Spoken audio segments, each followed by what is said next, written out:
যৌতুক মামলা যদি আপনার নামে হয় এবং এই যৌতুক মামলা যদি আপনার নামে হয় আর আপনি যদি বাইরের দেশে থাকেন, আপনি হয়তো বলতে পারবেন যে আপনার নামে যৌতুক মামলা হয়েছে কিন্তু আমার কিছু করতে পারবে না, বা আমি তো বাংলাদেশে নাই। হ্যাঁ, এটা সত্য যে আপনি বাইরের দেশে থাকলে আপনার কিছু করতে পারবে না, বা আপনি বাইরের দেশে থাকতেছেন, বলতেছেন যে আমার নামে যৌতুক মামলা হয়েছে, বা আমি এখান থেকে বাইরে আসছি, আমার কিছু করতে পারবে না বা কোনো সমস্যা হবে না। এটা সত্য যে আপনি বাইরের দেশে থাকলে আপনার কোনো সমস্যা হবে না।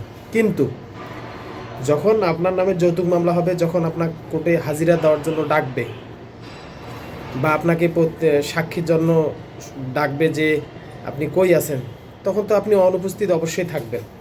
এবং সেক্ষেত্রে কি হবে, আপনি যখন জানা সত্ত্বেও বাইরের দেশে থাকবেন যে আপনার নামে যৌতুক মামলা হয়েছে কিন্তু আপনি হাজিরা দিতে পারলেন না, সেক্ষেত্রে কিন্তু কোর্ট একতরফা রায় দিয়ে দিবে।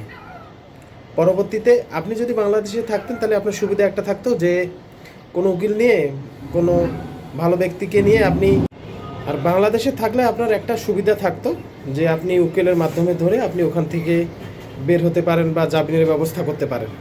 কিন্তু যখন কোর্ট থেকে একতরফা রায় দিয়ে দিবে, তখন কিন্তু পরবর্তীতে আপনার কোনো কিছু থাকবে না। এটাতে আপনার শাস্তি হবে, আপনার জেল হবে, টাকা জরিমানা হবে।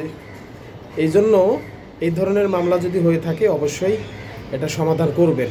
যদি ভেবে থাকেন যে আমি বাইরের দেশে আছি, আমার কিছু করতে পারবে না, হ্যাঁ, আপনার কিছু করবে না, এটা অবশ্যই। কিন্তু যখন আপনি বাংলাদেশে আসবেন, আপনার নামে গ্রেপ্তার পরোয়ানা জারি হবে। আপনি যেখানে থাকবেন না কেন, আপনাকে 5 বছর পর হোক, 10 বছর পর হোক, আপনি আসার সাথে সাথে আপনাকে কিন্তু পুলিশ গ্রেপ্তার করবে। অবশ্যই এটা থেকে সতর্ক থাকবেন।